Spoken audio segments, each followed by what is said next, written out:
प्यारे स्टूडेंट, आप सभी का आपके अपने YouTube channel maths by Nilesh Paranwal में स्वागत है। आज के इस वीडियो में हम दो घात समीकरण के प्रश्नावली 4.2 को देखने वाले हैं। जैसा कि इसके जस्ट प्रीवियस वीडियो में हम 4.2 के क्वेश्चन नंबर 1 को कर चुके हैं, है ना। तो इसमें जो है हम क्वेश्चन नंबर 2, 3, 4, क्वेश्चन 2, 3, 4, 5 और 6 को पढ़ेंगे, ठीक है। ओके, तो फिर वीडियोस को स्टार्ट करते हैं। हाँ, ठीक है।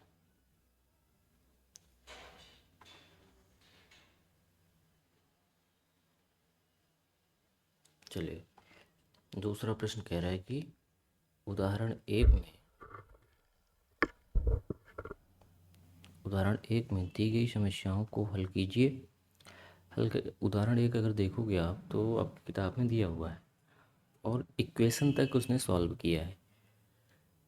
इक्वेशन सॉल्व करने के बाद एक्स के मान को निकाला नहीं है। यहाँ पे हमें क्या करना है, इसे सॉल्व करके मतलब इक्वेशन बना के सॉल्व करना है, एक्स का मान भी निकालना है। तो ठीक है, प्रश्न को पढ़ो। जॉन और जीवंती दोनों के पास कुल मिला के 45 कंचे हैं। दोनों 5-5 कंचे खो देते हैं और अब उनके पास कंचों की संख्या का गुणनफल 124 है। हम जानना चाहेंगे कि आरंभ में उनके पास कितने कितने कंचे थे। ठीक है, ओके। तो पहली लाइन पढ़ोगे तो उसमें लिखा है जॉन और जीवंती दोनों के पास कुल मिलाकर 45 कंचे हैं। इस चीज़ में हमें मानना पड़ेगा कि भाई इनके पास कितना है, इनके पास कितना है, फिर दोनों को जोड़ोगे तो पता चलेगा 45 होगा। तो यहाँ पर दो थिंक हो सकता है और हम दोनों विचारों पर चर्चा करेंगे।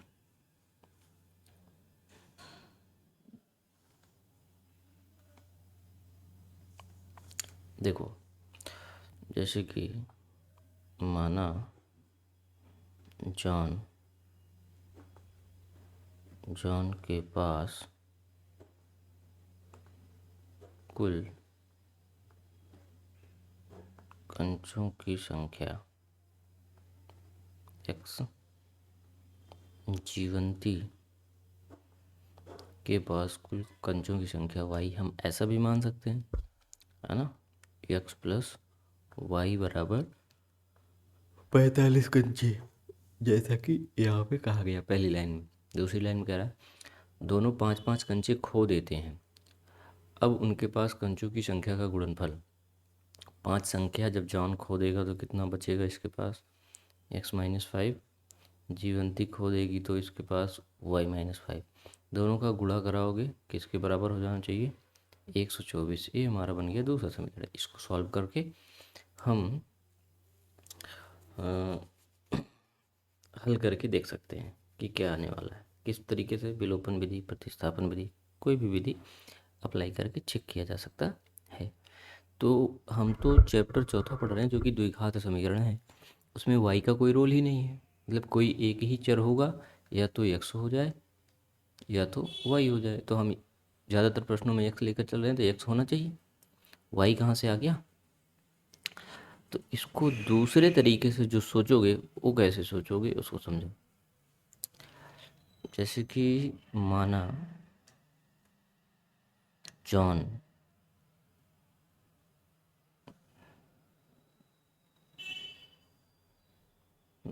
जॉन के पास कंचों की संख्या x, जीवंती के पास कंचों की संख्या 45 माइनस x। इस चीज़ को हम इस तरीके से भी लिख सकते हैं, कितना, 45 माइनस x। इसके पीछे का कारण क्या है, कारण ये है कि दोनों का योग कितना आना चाहिए, 45 आना चाहिए। तो करके देख लेते हैं। जॉन का x है, जीवंती का 45 माइनस x है, तो x से x कट जाएगा, प्लस माइनस है, बचेगा क्या हमारा 45।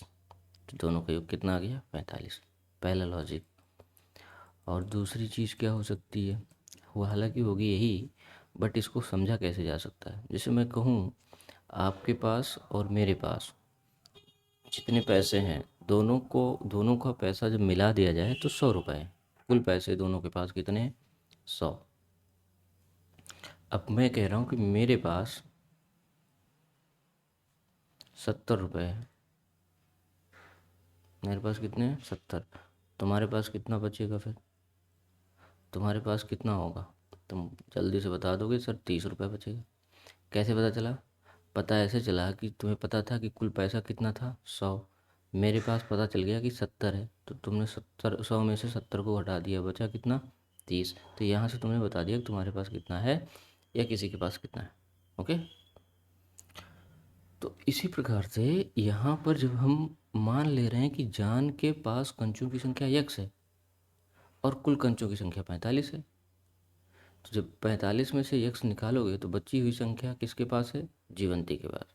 तो यही वाला लॉजिक लेकर हम यहाँ पर चलेंगे। जब इस लॉजिक को लेकर चलेंगे तो यहाँ पर सिर्फ x और x ही आएगा, y का कोई रोल नहीं होगा। और y का जब रोल नहीं होगा तब जाके एक चर वाला कोई समीकरण बनेगा।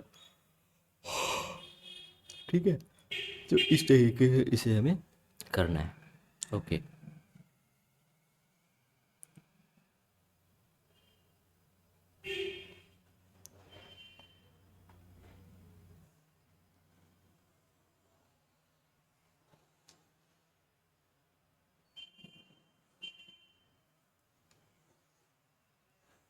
इसको इरेज कर दे रहा हूँ, उसके बाद इसी लॉजिक के साथ इन्हें मैं स्टार्ट करता हूँ।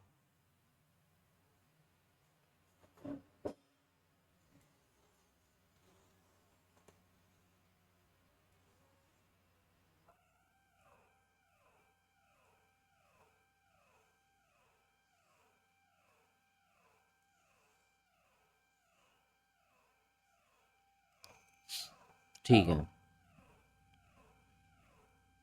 माना जॉन के पास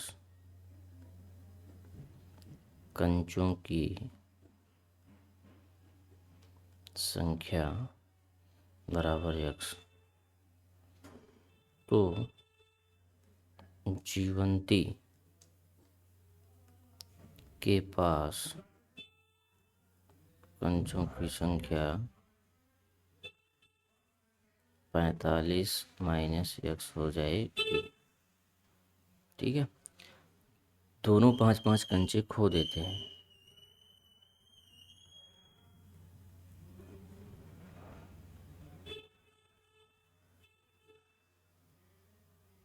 खो देने के बाद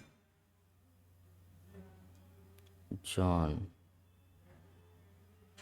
के पास कंचों की संख्या, जब 5 खो गया तो मतलब 5 कम हो गया, तो x-5 हो जाएगा। जीवंती जीवंती के पास जीवंती के पास पहले कितना था 45 माइनस एक्स, उसमें से 5 खो गया तो 5 कम हो जाएगा। ठीक है, तो 45 में से 5 गया 40 माइनस एक्स, एक्स है तो एक्स। इतने कंचे बचेंगे किसके पास, जीवंती के पास। ठीक, आई होप ये समझ में आ गया होगा। अब जो बच रहे हैं कंचे, उनका जब हम गुणा करा रहे हैं तो गुणा कराने पर 125 आ रहा है। ठीक है, तो x-5 और 40 माइनस एक्स, इन दोनों का जब हम गुणा कराएंगे, x-5 40 माइनस एक्स, इन दोनों का गुणा कराने पर किसके बराबर आ रहा है 124। ये कैसे, प्रश्नानुसार ये चीज़ निकल के आया। अब इसी को हम सॉल्व करेंगे और सॉल्व करके द्विघात समीकरण प्राप्त कर लेंगे। ठीक है,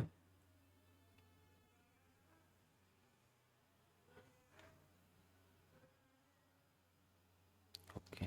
ठीक है, देखो x का गुणा इसमें कराओगे और इसमें कराओ, तो x का गुणा 40 में होगा तो कितना आ जाएगा 40x, एक्स का गुणा माइनस एक्स में होगा तो minus minus, sorry plus minus minus, x का गुणा एक्स में, एक्स स्क्वायर हो गया। अब -5 का गुणा 40 में कराओ, माइनस और प्लस ये किस में हो जाएगा, माइनस में। 5 और 20, एक जीरो पहले से है, -5 है माइनस एक्स, तो माइनस माइनस प्लस 5x, ठीक है, बराबर 124। इस तरीके से ये चीज़ें हो जाएंगी।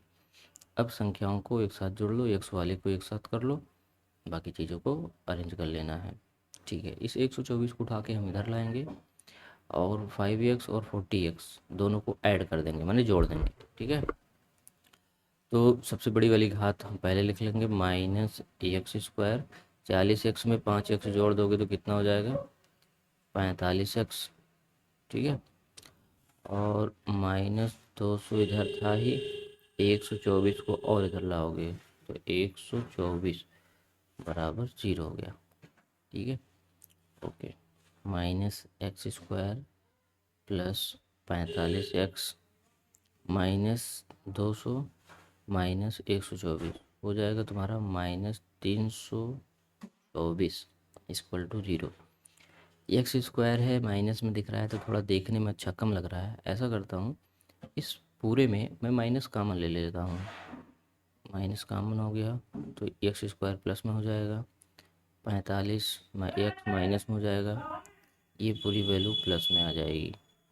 ठीक है, इस तरीके से।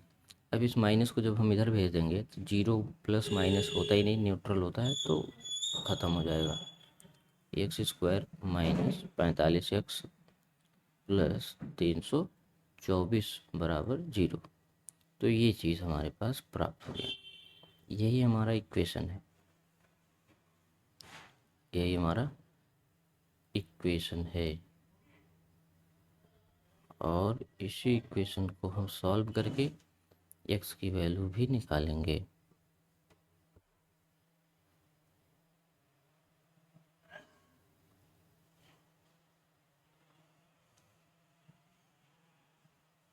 ठीक है, नेक्स्ट स्लाइड पे सॉल्व करते हैं।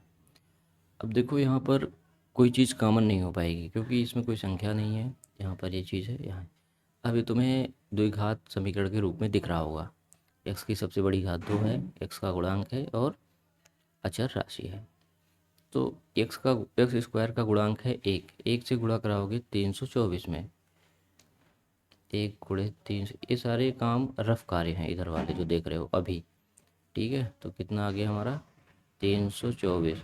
अब इस 324 को कुछ इस तरीके से ब्रेक करना है ताकि कितना आ जाए, 45 आ जाए। ठीक है, और वो भी माइनस का 45 आए, ऐसा नहीं है प्लस का आए, तो इस बात का ध्यान रखना है। ओके, तो 324 का गुणनखंड कर देते हैं। देखो पार्ट में हम तोड़ देते थे पहले, वो संख्याएं छोटी थी, उनका गुणनखंड हमें पता था, लेकिन 324 थोड़ी सी बड़ी संख्या है। अब इसका गुणनखंड बहुत सारा बन सकता है, इसलिए गुणनखंड करेंगे फिर वहाँ से करेंगे। ठीक है, तो क्या सर इसके पहले वाले जो छोटे छोटे थे जिसमें आ रहे थे छोटे छोटे वैल्यूज़, क्या उसका इस तरीके से हम गुणनखंड नहीं कर सकते? कर सकते हो, उसमें भी करके देखते हो। ठीक है, ये बड़ी संख्या है तो इसको करके प्रॉपर देखना होगा। ठीक है, 2 से करो, 2 एकम 2 बचा 1, 12 2 शंग 12, 2 दूनी 4, फिर 2 से करो, 2 अठे 16, 2 एकम 2, फिर 3 से करो, 3 दूनी 6, 7 8, 3 सते 21, 3 9 27। ठीक है, 3 तिहाई 9, 3 एकम 3। ठीक है, तो ये हो गया। 2 दूनी 4 तिहाई 12, 12 दूनी 24, 24 12 36, 36 37 38 39, ये नहीं। ठीक है, 3 तिहाई 9, 9 त्रिक 27, 27 और 12 28 29, ये भी नहीं हो रहा। अच्छा, कोई बात नहीं, चेक करते हैं। 2 दूनी 4, 4 तिहाई 12, 12 24 12 तिहाई 36, ये कितना हो गया 36, और 3 3 कितना हो जाएगा 9। 9, 36 × 9 करोगे तो कितना आएगा 324। 36 × 9, और इन दोनों को जोड़ के देखो, 4 हो जाएगा, बचेगा 5, 45, 45 आ जाएगा। ठीक है, तो यहाँ पर -45 लाना है, तो मैं माइनस बना दे रहा हूँ दोनों। अब गुणा कराओगे तो 36 × 9 = 324, माइनस का गुणा माइनस से प्लस में। ठीक है, अब इन्हीं दोनों को जोड़ दो, -36 प्लस -9, -36 प्लस -9। 36 में 9 जोड़ोगे तो कितना आ जाएगा -45, जो कि हमें यहाँ पर चाहिए था। तो इसका मतलब हम -36 और -9 में ही इसे ब्रेक करेंगे। ठीक है, x² -36x -9x प्लस 324 बराबर 0। ये आपका रफ वर्क है। ठीक है, अब शुरुआत के दो पदों में और लास्ट के दो पदों में जो भी कुछ कॉमन मिल रहा हो उसे कॉमन ले लो। x और x कॉमन हो जाएगा, तो x कॉमन हो गया।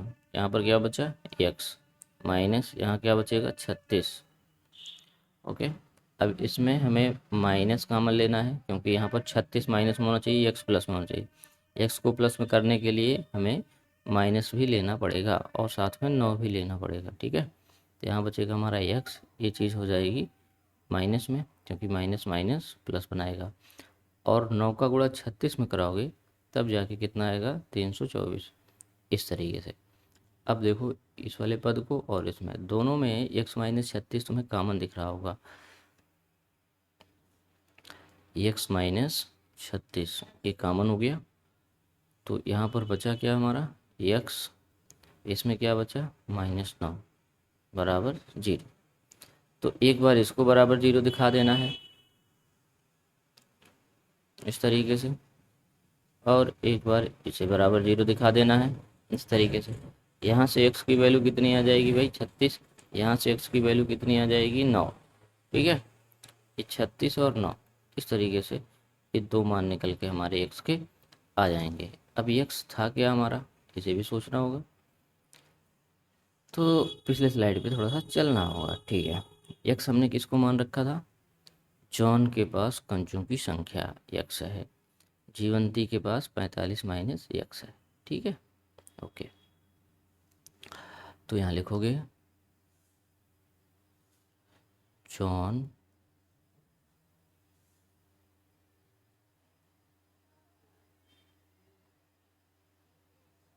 एक मिनट,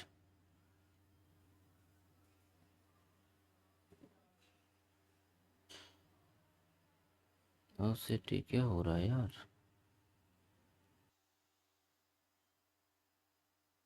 सिस्टम में थोड़ा सा कोई दिक्कत चल रहा है।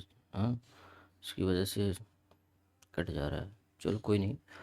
तो जॉन के पास कंचों की संख्या हमने कितना मान रखा था x, तो अगर हम एक बार 36 ले लें, x के दो मान निकल के आए हैं 36 और 9, अगर हम x बराबर 36 ले लें तो क्या आता है, तो जॉन के पास कितने 36, तो जीवंती के पास कितने होंगे भाई, जीवंती के पास कितने कंचे बचेंगे 9, कंचों की संख्या है। अच्छा, अगर जॉन के पास जो कि x है उसे हम 9 ले लेंगे, तो इसको अलग से नीचे लिखना है तुम्हें।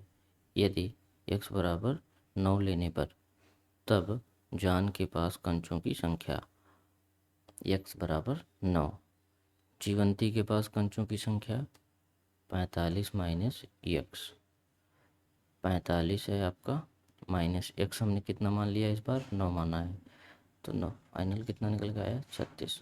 ठीक है, तो इस बार यही वैल्यू उल्टी हो जाएगी, तो इस तरीके से हमारे पास दो मान निकल के आएंगे।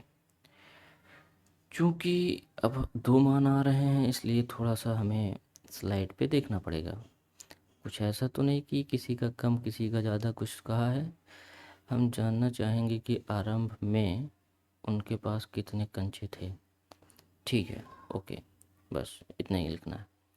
तो यहाँ नीचे लिख दोगे, बस हो गया, इतना कर दोगे फाइनल। मतलब अगर जॉन के पास 36 था तो जीवंती के पास 9, और अगर जीवंती के पास 36 था तो जॉन के पास 9। समझ गए, तो कुछ इस तरीके से ये आपका प्रश्न सॉल्व होगा। ठीक है, अब हम अगले प्रश्न की तरफ बढ़ते हैं। ये प्रश्न कह रहा है कि एक कुटीर उद्योग एक दिन में कुछ खिलौने निर्मित करता है। प्रत्येक खिलौने का मूल्य 55 में से एक दिन में निर्मित किए गए खिलौनों की संख्या को घटाने से प्राप्त होता है। मतलब कि एक दिन में, अगर एक दिन में कोई कंपनी 50 खिलौने बना रही है, एक खिलौने की संख्या है, क्या है?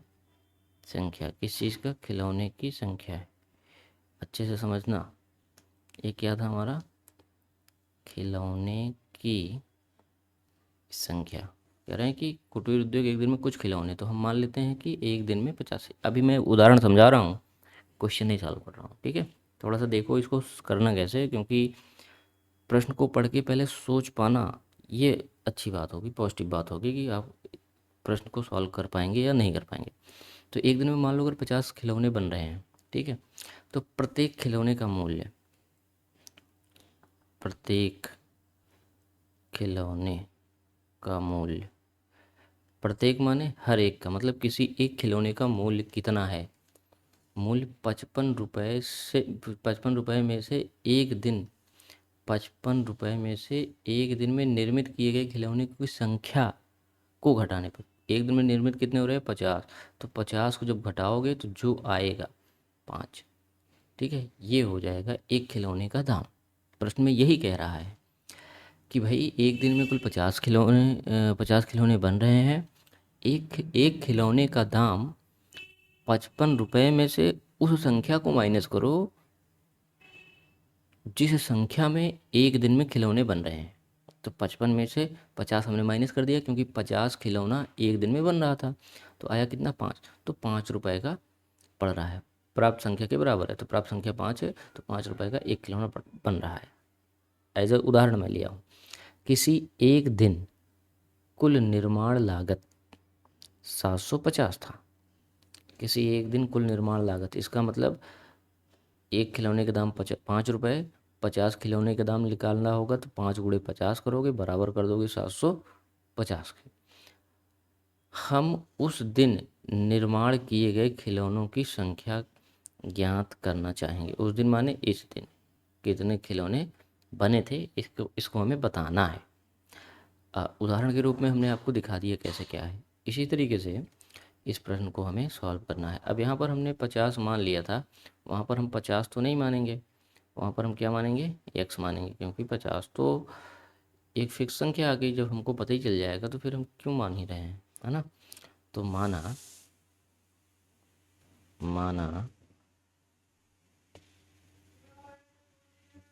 एक दिन में कुल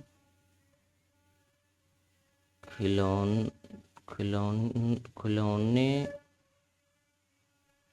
खिलौनों की संख्या बराबर x। ठीक है, प्रत्येक खिलौने का मूल्य, मतलब एक खिलौने का मूल्य, राइटिंग पे मत जाना, खिलौने का मूल्य। अगर बहुत मतलब बुरा लग रहा होगा राइटिंग तो कमेंट करना, फिर मैं सुधारने की कोशिश करूँगा। खिलौने का मूल्य 55 रुपये में से खिलौनों की संख्या को माइनस कर देना है। वो किसके बराबर आ जाएगा? एक खिलौने का दाम। किसी दिन कह रहे हैं कि कुल निर्माण लागत 750 रुपये लग रही, तो कुल लागत बराबर होगा एक खिलौने का मूल्य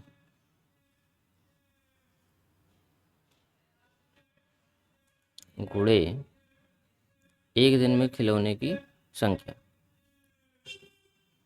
एक दिन में खिलौनों की संख्या, ये वही बात हो गई। अगर एक खिलौना 5 रुपये का बन रहा है तो बताओ 50 खिलौने कितने रुपए के बनेंगे? तो 5 × 50, तो एक खिलौना हमारे अनुसार कितने रुपए का बन रहा है भाई? 55 - एक्स रुपए का। और एक दिन में कुल कितने खिलौने बन रहे हैं? एक्स। प्रश्न के अनुसार लागत कितनी है? 750। कुल लागत 750, एक खिलौना का मूल्य कितना है? 55 माइनस एक्स। एक दिन में कुल खिलौनों की संख्या एक्स। ठीक है, इस प्रकार से अब इसी को हल करेंगे और बनेगा द्विघात समीकरण। फिर उसी को सॉल्व करेंगे। एक्स का गुणा इसमें करा दो तो 55x माइनस एक्स स्क्वायर हो गया। इस संख्या को उठा के हम इधर ला लेंगे। ठीक है, तो हो जाएगा हमारा ये 0, इसको इधर लाएंगे 55x minus x square minus 750, ये हमारे पास बनेगा। ठीक है, अब इसको ले चलते हैं नेक्स्ट स्लाइड पे।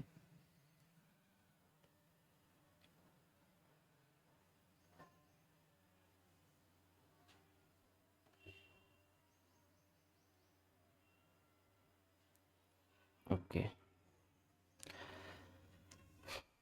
इसी को सॉल्व करते हैं।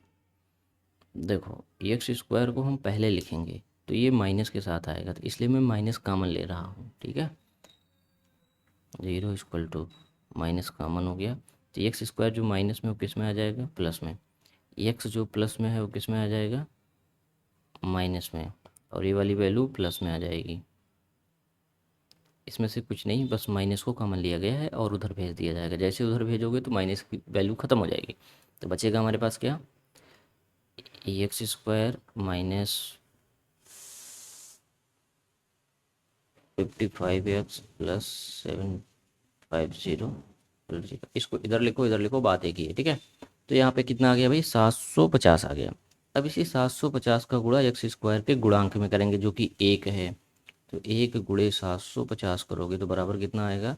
750 ही आएगा। 750 को कुछ कुछ इस तरीके से तोड़ना है ताकि 55 आ जाए, तो गुणनखंड करके ही देखना होगा क्योंकि संख्या बड़ी है। 2 से काट दो, 2 तिहाई 6 बचा 1, 2 सते 14 बचा 1, 2 पंचे 10। ठीक है, 3 से कट जाएगा, 3 एकम 3, 3 दूनी 6, एक साथ 3 पचे 15। अब 5 से कटेगा, 5 दूनी 10, 5 पचम 25, 5 पचम 25, 5 कम 5। तो कुछ इस तरीके से इसका गुणनखंड हमारा बन गया है। हमें लाना कितना है भाई? -55। तो 5 पचम 25 और 5 तिहाई 15, 15 दूनी 30। ठीक तो है, 30, 20, 50, 5, 55। ठीक है, 2 तिहाई 6, 6 पंचे 30। इस 750 को हम 2 भागों में तोड़ रहे हैं। एक तो 30 हो गया, दूसरा 5 पचम 25 हो गया। 30 और 25 को ऐड करोगे तो कितना आ जाएगा? 55। लेकिन हमें माइनस में चाहिए तो दोनों को हम क्या कर लेंगे? माइनस। तो ये हमारा क्या आ जाएगा? -55। ठीक है, तो x square minus 30x minus 25x plus 750 बराबर 0। इन दोनों में x कॉमन ले लो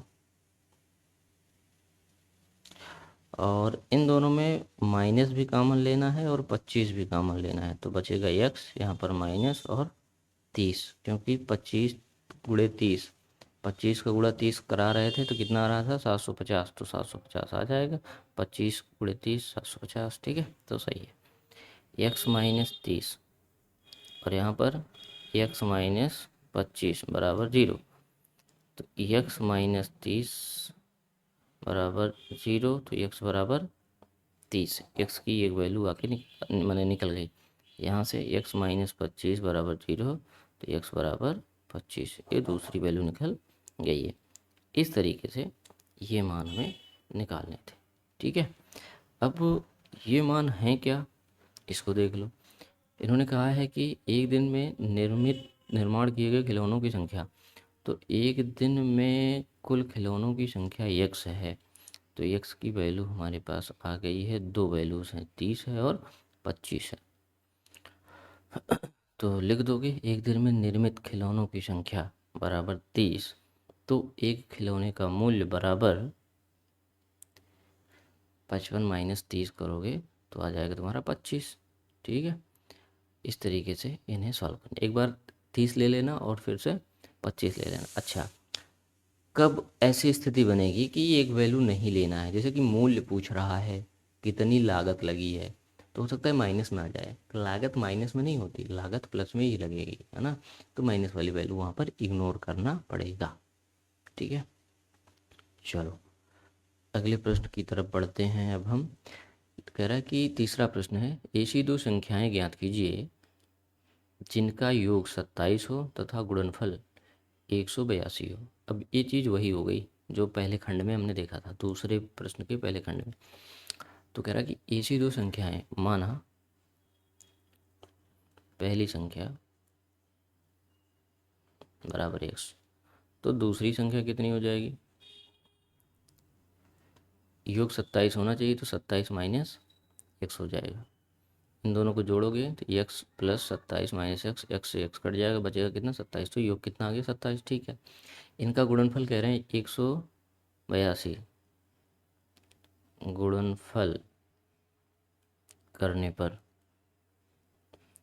x गुणे 27 माइनस एक्स बराबर 182 आ गया। इसे हल कर लो, द्विघात समीकरण बनेगा, उसे हल कर लेना है, x की वैल्यू निकल के आ जाएगी, तो दोनों संख्याएं भी निकल के आ जाएंगी। ठीक है, x का गुणा 27 में, तो 27x minus x square equal to 182। इन सभी को उठा के इधर कर लो, इधर बचेगा 0। 182 एक्स स्क्वायर को इधर लाओगे तो प्लस में हो जाएगा, 27x को लाओगे तो 27x माइनस में हो जाएगा। ठीक है, देखो इसको उठा के इधर कर लो या तो इसे इधर कर लो, दोनों में से कोई भी एक चीज़ कर सकते हो। हमने इसे उठा के इधर इसलिए किया क्योंकि एक्स स्क्वायर जो है उसकी सबसे बड़ी घात 2 है, और उसी को हम पहले लिखने की कोशिश करेंगे, और उसे माइनस में न रख के प्लस में रखने की कोशिश रहेगी हमारी। तो इसको जब हम इधर करेंगे तो प्लस में आ जाएगा, तो अब इसको हम आगे पीछे करके सेट कर लेंगे। देखो एक्स स्क्वायर इधर हो गया, माइनस 27x और प्लस में 182 बराबर 0, इधर लगाओ या इधर लगाओ, बात एक ही है। ठीक है, तो इस तरीके से ये भी हमारा द्विघात समीकरण बनके तैयार हो गया। इसमें भी देखोगे एक्स स्क्वायर का गुणांक 1 है और यहाँ पर 182 है, 182 एकम 182। इस 182 को हम तोड़ेंगे दो पार्ट में ताकि हमारा क्या आ जाए, माइनस में 27। तो गुणनखंड कर दो, 2 9 18, 2 एकम 2। ठीक है, 182, 3 से नहीं जाएगा, 4 दूनी 8, 4 से भी नहीं जाएगा, 5 से भी नहीं जाएगा,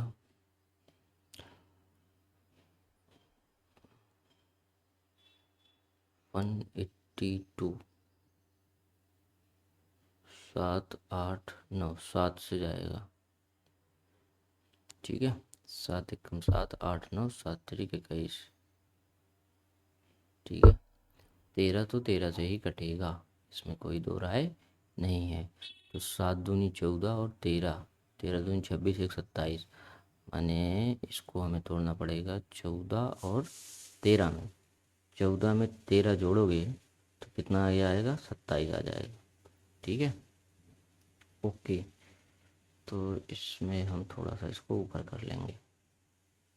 ठीक है, देखो x square minus 14x minus 13x plus 182 बराबर 0।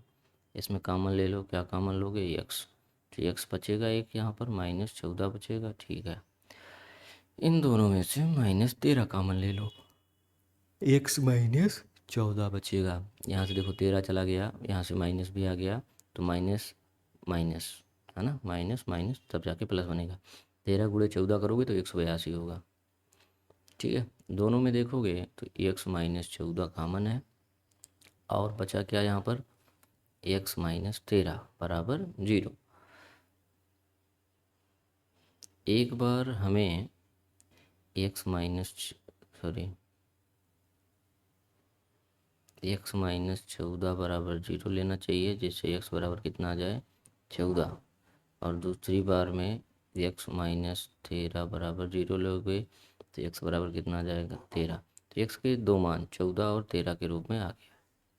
ठीक है, और यहाँ पर पहली संख्या अगर हम 13 लें, ऐसा कुछ मान लिया जाए तो देखो क्या होता है।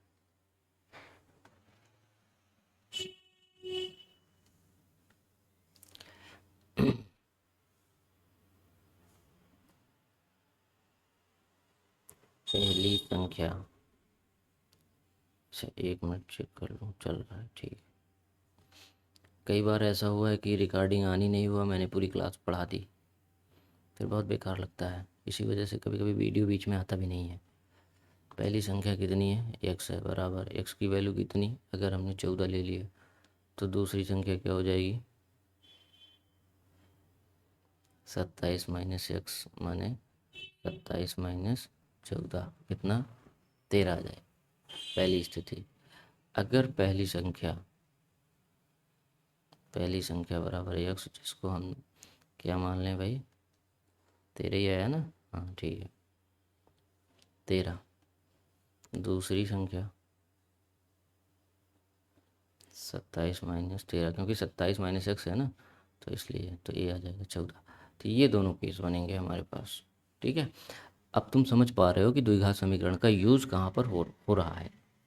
इसी तरीके से इसका यूज़ होता है। ठीक है, अब हम बढ़ते हैं अगली स्लाइड पे, अगले क्वेश्चन की तरफ। ठीक, दो क्रमागत धनात्मक पूर्णांक ज्ञात कीजिए जिनके वर्गों का योग 365 हो। अब यहाँ पर ध्यान दोगे तो कह रहे हैं कि भैया धनात्मक होना चाहिए दोनों संख्याएं। तो अगर एक्स की वैल्यू जो भी कुछ आएगी, फाइनल जो हम मानेंगे उसमें रखने के बाद कोई वैल्यू निगेटिव आ गई तो उस एक्स के मान को नहीं लेंगे। ठीक है, चलो करके देखते हैं क्या है।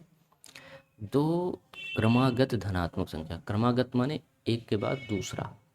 अगर मैं कहूँ कि एक संख्या 10 है तो क्रमागत अगली संख्या 11 होगी। अगर मैं कहूँ 105 है, क्रमागत अगली संख्या 106 होगी। अगर मैं कहूँ क्रमागत संख्या 21 है तो अगली संख्या 22 होगी। अगर मैं कहूँ क्रमागत संख्या x है तो अगली संख्या x+1 होगी। क्यों? क्योंकि 10 में एक जोड़ा गया 11, 105 में एक जोड़ा गया 106, 21 में एक जोड़ा गया 22, तो भाई x में भी एक जोड़ के हम अगली संख्या को प्राप्त कर लेंगे। ठीक है, तो इस तरीके से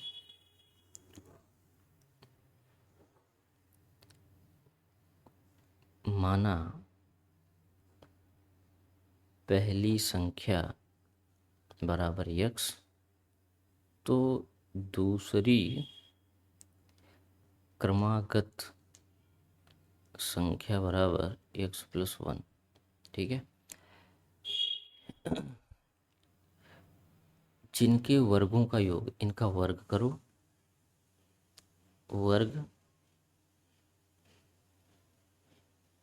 का योग किसके बराबर है, 365 के। बस तैयार हो गया आपका। इसे सॉल्व कर लो, x² plus a² plus b² plus 2ab।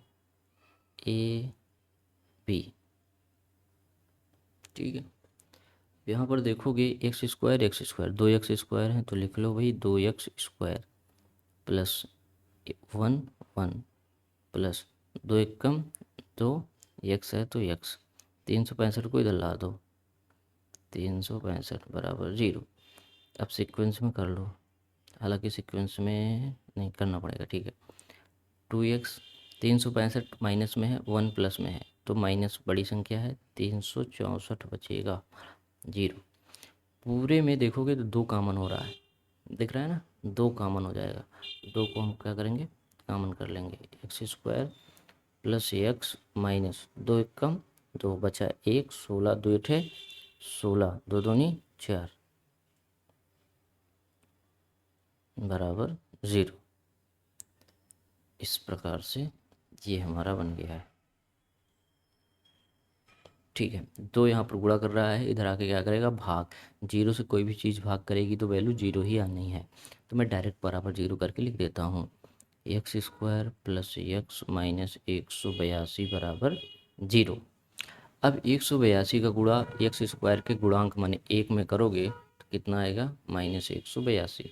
इसी 182 को कुछ इस प्रकार से तोड़ना है ताकि एक आए जोड़ने और घटाने पर, और गुणा करने पर 182 आए। तो गुणनखंड करके हम इसे चेक करेंगे, ठीक है। तो 2 से काट दो, 2 9 18, 2 1 कम 2, 182। अच्छा, पुरानी वाली संख्या आ रही है, ठीक है। 7 1 कम 7, 8 9 7 3 21, 13 1 कम 13, 7 दूनी 14 और 13, 14 गुणे 13, 14 और 13 का गुणा कराएंगे तो 182 आएगा। इनको जोड़ने या घटाने पर +1 आना चाहिए, तो छोटी वाली संख्या को माइनस में करेंगे, ठीक है। अब इन दोनों का जब गुणा होगा तो प्लस माइनस माइनस, 14 गुणे 13 182, गुणा कराने पर आ गया। इन्हें जोड़ दो, 14 में से 13 गया, एक एक, जोड़ने का मतलब प्लस करोगे तो प्लस माइनस माइनस ही होगा ना, तो वो बात हो गई, ठीक है। तो इसी में ब्रेक करना है इसको, ठीक है। X square plus 14 x minus 13 x minus 182 बराबर 0। तो इसमें कॉमन लोगे एक्स, एक्स प्लस 14, ठीक है। इसमें -13 कॉमन लोगे तो एक्स प्लस 14 बचेगा। कहोगे सर ये कैसे लिख दिया आपने? तो देखो भाई, 13 कॉमन हो गया, माइनस भी कॉमन हो गया, तो यहाँ पर 13 भी चला गया और माइनस भी चला गया, तो बचा क्या, प्लस एक्स, तो प्लस एक्स। यहाँ से भी माइनस चला गया, माइनस चला गया, तो जब माइनस चला गया तो बचेगा क्या, प्लस। और इस 182 को तुम लिख सकते हो 14 गुणे 13, क्योंकि अभी भी मैंने गुणनखंड करके देखा है, 14 गुणे 13, तो 13 को हमने कॉमन कर लिया, 14 यहाँ रह गया, ठीक है। चलो, इसमें और इसमें देखोगे तो एक्स प्लस 14 और एक्स प्लस 14 दोनों में कॉमन दिख रहा है, तो उसे हमें कॉमन ले लेना है। यहाँ पर बचा क्या, ये एक्स बच गया और यहाँ पर -13 बचा है, बाकी चीज़ों को हमने कॉमन कर दिया है। एक्स प्लस 14 बराबर 0, तो एक्स बराबर -14। इसी प्रकार से एक्स -13 बराबर 0, तो एक्स बराबर 13, ठीक है। एक्स की दो वैल्यूज़ निकल के हमारे पास आ गई। अब इन्होंने कहा है कि दोनों संख्याएं कैसी होनी चाहिए भैया, धनात्मक। तो बताओ, -14 को हम लेंगे, इसको नहीं लेंगे, यहाँ पर लिखेंगे एक्स बराबर -14 छोड़ने पर, क्योंकि एक्स की वैल्यू धनात्मक होनी चाहिए, इसलिए पहली धनात्मक संख्या 13, दूसरी धनात्मक संख्या 13 धन 1 बराबर 14। ये हमारा आंसर हो गया, ओके। चलिए, अब आगे बढ़ते हैं हम अगले प्रश्न की तरफ। अगला प्रश्न कह रहा है कि एक समकोण त्रिभुज की ऊंचाई उसके आधार से 7 सेंटीमीटर कम है। तो देखो, समकोण त्रिभुज की बात आ गई है, तो एक समकोण त्रिभुज बनाना ही पड़ेगा, है कि नहीं। देखता हूँ समकोण त्रिभुज है, इसमें है, हाँ है, ठीक है, ओके।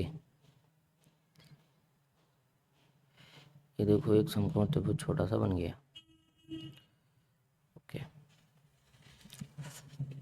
एक समकोण त्रिभुज की ऊंचाई उसके आधार से 7 कम है। ऊंचाई तो यही होगी,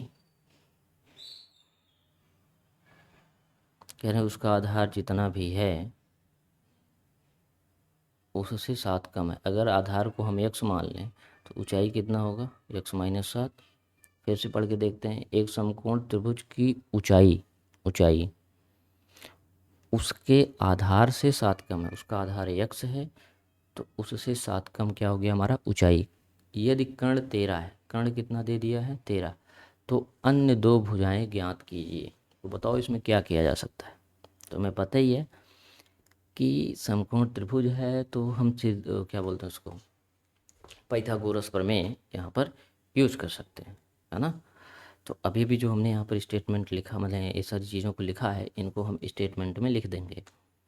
माना आधार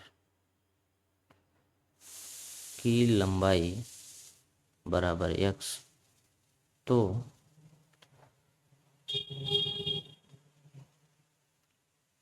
ऊंचाई बराबर x-7, पाइथागोरस प्रमेय से।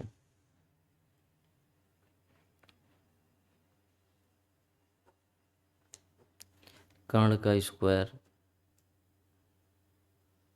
बराबर लंब का स्क्वायर प्लस आधार का स्क्वायर। कर्ण कितना है हमारा 13 का स्क्वायर कर दो। लंब कितना है जिसको हम ऊंचाई कह रहे हैं x-7 का स्क्वायर, लंब तो यही होगा, प्लस आधार क्या है एक्स स्क्वायर। ठीक है, अब इसी को हम सॉल्व कर लेते हैं। 13 में 1 4 9, ए माइनस बी का whole square, A square plus B square minus 2ab plus X square. ठीक, तो इस तरीके से इसे करना है आपको। ओके, अब 169 बराबर एक्स स्क्वायर, यहाँ पर देखो दो दिख रहे हैं, एक यहाँ पर है एक यहाँ पर, तो टोटल कितना 2x स्क्वायर हो गया। माइनस है 7 दूनी 14 माइनस 14x, 7 दूनी 14 माइनस 14x। ठीक है, ये हो गया 7 7 49, प्लस में कितना हो गया भाई 49। आज थोड़ा सा नॉइस है, मैनेज करना। मैं कोशिश करूँगा कि रात में ही बनाया करूँ तुम्हारे लिए वीडियोस, बट अब क्या ही करूँ, आज मॉर्निंग में बना रहा हूँ। तो इस चीज़ को इधर कर लेते हैं। रात में ये दिक्कत आ गई थी कि वीडियो चल रहा था, रिकॉर्डिंग चल रही थी, एकाएक पूरा गायब हो गया डिस्प्ले से, जैसे अभी भी थोड़ी देर पहले हुआ था। तो पूरा 1 घंटे का मेहनत, उसके बाद इस तरीके से हो जाना मुझे बेकार लगा, बंद करके मैंने रख दिया। फिर हमने कहा सुबह बनाएंगे, तो सुबह ही बना रहा हूँ। कल से कोशिश करूँगा कि रात में ही करें, है ना, नॉइस जिससे कम आए। ये जो फालतू की आवाज़ सुन रहे हो आप, ये सारी चीज़ें रात में नहीं होती हैं। तो ठीक है, 14x हो गया प्लस 49 हो गया। इस चीज़ को उठा के इधर करोगे 169, 2x स्क्वायर माइनस 14x, इसे सॉल्व कर लो। बड़ी संख्या माइनस में है तो माइनस रखोगे, इसमें से इसको घटा दो, 9 में से 9 गया 0, 6 में से 4 गया 2, और 1 बचेगा तो 1 बराबर 0। तो ये हमारे पास क्या आ गया, हमारा द्विघात समीकरण। अच्छा, एक चीज़ और ध्यान से देखोगे तो 2 कॉमन भी हो रहा है सब में, तो 2 मैं कॉमन लेके उधर भेज दे रहा हूँ, जिससे क्या हो जाएगा, तो 0 हो जाएगा। 6 दूनी 12 60। ठीक है, ये हमारा बनेगा द्विघात समीकरण। इसी को हल करके हम x का मान निकालेंगे, और x का मान जैसे ही हमें पता चलेगा, x का मान जैसे ही हमें पता चलेगा तो आधार पता चल जाएगा और ये भी पता चल जाएगा। ठीक है, ओके।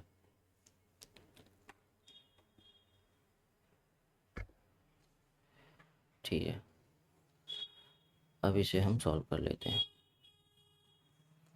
तो भाई 60 है, 60 एकम 60, इसको तोड़ दो ताकि कितना आ जाए माइनस में 7। तो जोड़ने पे घटाने पे 7 आना चाहिए, और गुणा करने पे ठीक है। 60 को तोड़ना है, 20 तिहाई 60, 3 2 5 ही हो रहा है, नहीं यार ठीक, कोई बात नहीं, और कोई जुगाड़ लगाएंगे। चलो हटाओ, गुणनखंड करते हैं, ज़्यादा दिमाग लगाएंगे। 2 से 30 हो गया, 2 से 15 हो गया, 3 से 5 हो गया, 5 से 1 हो गया। ठीक है, 3 बचे 15, 2 दूनी 4, 15 4 11 भी आएगा, 7 आना चाहिए था। तो 3 दूनी 6 दूनी 12, हाँ ठीक है, ये वाला सही रहेगा, ये 12 और अकेले 5। ठीक है। अच्छा, इसको हमने तोड़ दिया 12 और 5 में, 12 पंचे 60, माइनस 12 प्लस में 5, माइनस 12 में से 5 गया 7, तो -7 चाहिए था, -7 आ गया। ठीक है, x square minus 12x plus 5x minus 60 बराबर 0। इसमें कॉमन ले लो, x कॉमन हो जाएगा, x माइनस 12, यहाँ से 5 कॉमन हो जाएगा, प्लस में कॉमन लेना है क्योंकि 12 माइनस में है तो ये भी माइनस में ही रहना चाहिए। x माइनस 12 पंचे 60 बराबर 0। इन दोनों में देखोगे x माइनस 12, ये हमारा कॉमन हो जाएगा, बचेगा यहाँ पर x और यहाँ पर 5 जो कि बराबर 0 के हो जाएगा। x माइनस 12 बराबर 0, जिससे कि x बराबर 12 निकल के आ गया। इसी प्रकार से x प्लस 5 बराबर 0, तो x बराबर -5 भी निकल के आ गया। ठीक है। अच्छा, जो त्रिभुज हमने लिया था, है ना, जो त्रिभुज हमने लिया था इस प्रकार से, एक मिनट, जो त्रिभुज हमने इस प्रकार से लिया था उसमें आधार हमारा x था, x -7 था, और ये कितना 13 था। सोचो कि क्या आधार माइनस में हो सकता है? नहीं हो सकता। कोई भी दूरी नापोगे, लंबाई नापोगे, माइनस में तो कभी नहीं आ सकता। तो -5 को हम नहीं लेंगे, कौन सा लेंगे? 12। तो आधार कितना हो गया? 12। और ये हो जाएगा तुम्हारा 12 -7 माने 5। ठीक है। तो ये दोनों भुजा ज्ञात हो गई। आधार बराबर, नीचे लिखोगे आधार बराबर x बराबर 12, और लंब लंब या लंबाई या ऊंचाई, लंब अथवा ऊंचाई बराबर x-7 बराबर 12 - 7 बराबर 5। तो इस प्रकार से इसको ज्ञात करना है। ठीक है। ओके, x की वैल्यू हम कितना ले रहे हैं भाई? 12। ठीक है। तो यहाँ पर लिख दोगे, मतलब कि, एक मिनट यार, मतलब कि जो आपने पीछे फाइंड किया है उसके अकॉर्डिंग यहाँ पर साफ साफ लिखोगे कि त्रिभुज का आधार x बराबर 12, ऊंचाई बराबर x-7 बराबर 12 - 7 बराबर 5। तो ये निकल के आ जाएगा। सारी वैल्यू सेंटीमीटर में है, तो ये भी किस में रहेगा? सेंटीमीटर में ही रहेगा। ठीक है। ये आपका आंसर हो जाएगा। ओके, अब हम बढ़ते हैं अगले प्रश्न की तरफ। एक मिनट, थोड़ा सा रुक जाओ। ओके, स्टार्ट करते हैं। हाँ, प्रश्न कह रहा है कि एक कुटीर उद्योग एक दिन में कुछ बर्तनों का निर्माण करता है। एक विशेष दिन यह देखा गया कि प्रत्येक नग की निर्माण लागत उस दिन के निर्माण किए बर्तनों की संख्या के दोगुने से 3 अधिक थी। बात को समझना, कुछ उसी तरीके से चीज़ें सेट हो रही हैं। यदि उस दिन की कुल निर्माण लागत 90 रुपये थी, तो निर्मित बर्तनों की और प्रत्येक नग की लागत ज्ञात करनी है। तो देखो इसको कैसे करना है। माना एक दिन कुल बर्तनों की संख्या, तो यार ये भी प्रॉब्लम आ गया। एक एक मिनट रुक जाना, ये भी स्विच ऑफ हो जाएगा सिस्टम। ठीक है।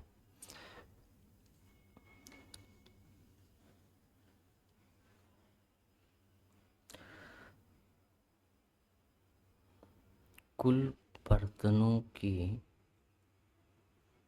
संख्या बराबर यक्स कुल लागत, कुल लागत, कुल लागत यहाँ पर कितने रुपए बता रहा है? 90 रुपये। यहाँ पर लिख दोगे 90 रुपये। विशेष दिन एक नग की लागत, एक नग की लागत बराबर, कह रहा है कि कुल बर्तनों की संख्या के दोगुने से 3 अधिक है। कुल बर्तनों की संख्या के दोगुने से 3 अधिक है। ठीक है। तो ये जो बर्तन बन रहे हैं टोटल, यक्स बर्तन, यक्स बर्तनों की जो लागत है वो कितना है? 90 रुपये। 90 रुपये। ठीक है। ये पूरा हमारा कुल लागत या यक्स बर्तनों की लागत कितना है? 90 रुपये। अब आप देखोगे, कह रहा है कि कुल लागत बर्तन की संख्या और प्रत्येक बर्तन की लागत के गुणनफल के बराबर होगा। ठीक है। तो यहाँ नीचे लिखोगे कुल लागत बराबर बर्तनों की संख्या गुणे प्रत्येक बर्तन की लागत। इसका मतलब ये हो गया कि एक प्रत्येक बर्तन मतलब हर एक बर्तन, जैसे पिछले वाले में था एक बर्तन की लागत गुणे कुल बर्तनों की संख्या, तो पता चल गया कि कुल कितना लागत लगा हुआ है। ठीक है, तो ये चीज़ है। वही वाला प्रश्न समझो, इसको थोड़ा सा है शब्दों को घुमा दिया है, बाकी चीज़ें वही है। तो कुल लागत प्रश्न अनुसार कितने हैं, 90 रुपये। बर्तनों की कुल संख्या, एक दिन में बर्तनों की कुल संख्या कितनी है, x है। ठीक है, प्रत्येक बर्तन की लागत, एक नग की लागत, तो कितने आ रहे हैं प्रत्येक के, 2x + 3। ठीक है, तो इसी को सॉल्व कर लेना है। 90 इक्वल टू एक्स को अंदर ले जाओ, 2x² + 3x। इस 90 को उठा के उधर कर लो। ठीक है, 2x² + 3x minus 90 equal to 0। तो ये हमारा द्विघात समीकरण बन गया। इसमें कोई चीज़ कॉमन नहीं हो पाएगी, कोई भी चीज़ कॉमन नहीं हो पाएगी, तो कोई बात नहीं। एक मिनट, इस चीज़ को हम करते हैं कॉपी और चलते हैं अगले स्लाइड पर। ओके, ठीक है।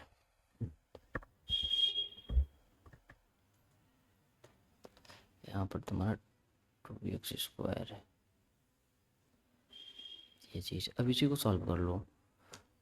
90 का गुणा 2 में कराओगे, 9 दूनी 18 माने 180 आ गया। 2 गुणे -90 जो कि माइनस में आएगा 180। अब इसे 180 को कुछ इस तरीके से तोड़ना है कि ताकि +3 आ जाए हमारा। ठीक है, 180 को हम ब्रेक करेंगे, 90, 45, 3 एकम 3, 3 पचे 15, 3 पचे 15, 5 एकम 5, ये गुणनखंड हो गया। अब इसको सेट करना है। 3 पचे 15, 3 चौक 12, 3 15। ठीक है, ये 12 बन गया, ये 15 बन गया। ठीक है, इस 180 को हम दो पार्ट में 12 और 15 में तोड़ेंगे। 12 का गुणा जब 15 में कराओगे तो कितना आ जाएगा, 180 आ जाएगा। इन्हें जोड़ने या घटाने के बाद +3 आना चाहिए और माइनस में भी आना चाहिए। तो इस वैल्यू को माइनस में करूँगा, इसे प्लस में। अब बड़ी वैल्यू प्लस में है तो मान प्लस में आएगा। 15 में से 12 निकल जाएगा तो कितना आ जाएगा, 3। प्लस में 3 आ गया, कब, जोड़ने पर। गुणा कराने पर माइनस माइनस, सॉरी माइनस और प्लस माइनस, 12 गुणे 15 180। ठीक है, गुणा कराने पर 180 आ रहा है, इन संख्याओं को जोड़ने अथवा घटाने पर कितना, +3 आ रहा है। तो ठीक है, तो यहाँ पर हम लिखेंगे 2x² -12x और प्लस में 15x -90 बराबर 0। इन दोनों में देखोगे 2x कॉमन हो जाएगा, तो यहाँ पर 1x बचेगा, माइनस क्योंकि 2 कॉमन हुआ है तो यहाँ पर 6 बचेगा, x भी कॉमन जा चुका है तो x नहीं बचेगा, प्लस यहाँ से 15 कॉमन ले लो, x माइनस 15 छक्का 90 बराबर 0। इन दोनों पदों में देखोगे x -6 कॉमन मिल जाएगा, x -6 हो गया कॉमन।